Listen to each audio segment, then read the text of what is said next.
سکرتێری پێشووتری دەستگای ستاندەر دوای تەمەنێک لە خزمەت بە چاکەی گشتی کۆچی دوایی کرد. وەفدێکی حکوومەتی هەرێم بۆ پرسی موچەی فەرمانبەرانی هەرێم سەردانی بەغدا دەکات. ئەنجومەنی وەزیرانی ئیمزای لەسەر بەگرێبەستکردنی مامۆستایانی وانەبێژ کرد و موچەی مانگی ئەیلول بەگرێبەست وەردەگرن.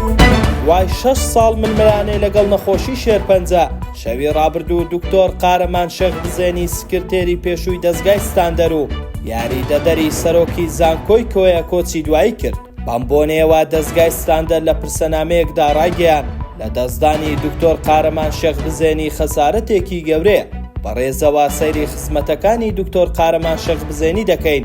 لەو ماوەیەی سکرتێری دەستگاکەمان بوو بە تواناکەم وێنەکەی خزمەتێکی زۆری بۆ بەرەو پێشبردننی دەستگاکە لە پێناو چاکەی گشتیدا کرد و جێدەستی بەسەر کارەکان دیارە. جێی باسا دوکتۆر قارەمان شێخبزێنی یاریدەدەری سەرۆکی زانکۆی کۆیە بوو بۆ کاروباری قوتابیان. هاوکات سەرڕای نەخۆشیەکەی لە پێناو هاوکاری و پاڵپشتی توشبوانی نەخۆشی شێرپەنجە و بڵاوکردنەوەی هۆشیاری ڕێکخراوی قارەمان شێخبزێنی دامەزراندووە کە لە ماوەی ڕابردوو چەندین چالاکی هۆشیاری و پاڵپشتی بۆ نەخۆشانی شێرپەنجە ئەنجام داوە. با گوێرەی زانیاریەکان ئەمڕۆ وەفدێکی حکوومەتی هەرێمی کوردستان بۆ پرسی موچەی فەرمانبەرانی هەرێم دەچێتە بەغدا و لەگەڵ وەزارەتی دارایی عێراق ئەو بابەتە تاوتوێ دەکات. سەرچاوێک لە وەزارەتی دارایی و ئابووری حکوومەتی هەرێم ڕایگەیاندووە ئێوارەی ئەمڕۆ دووشەممە وەفدێکی حکوومەتی هەرێمی کوردستان دەچێتە بەغدا. ئەندامانی وەفدەکەش لە ژمارەیەک بەرپرسی ئەنجومەنی وەزیران و ژمارەیەک بەڕێوەبەری گشتی لە وەزارەتی دارایی و ئابووری پێک دێت. سبەی سێشەممەش لەگەڵ وەزارەتی دارایی عێراقی کۆ دەبرێتەوە.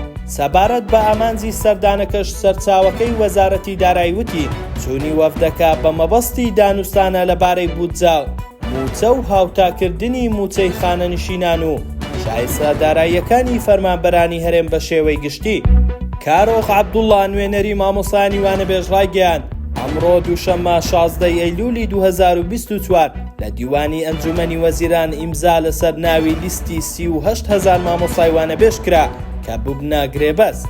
ناوبراو ئاماژەی بەوەش کرد ئەمڕۆ لیست و ناوەکان دەنێردرێتە وەزارەتی دارایی هەرێمی کوردستان بۆ بەستنی موچەی مامۆستایانی گرێبەست بۆ ئەوەی لەگەڵ وەزارەتی پەروەردە موچەکانیان دابەش بکرێت. کارۆخ عەبدوڵڵا وتیشی لە 1/9/2024 یەکەم موچەی مامۆستایانی وانەبێژ بە گرێبەست دەبێت. واتە لە مانگی ئەیلۆل مامۆستایان موچەکانیان بە شێوەی گرێبەست وەردەگرن کە لە نێوان 400,000 بۆ 500,000 دینارە. ستاندەر نووسمان پێشکەشکردن شاد و کامەران.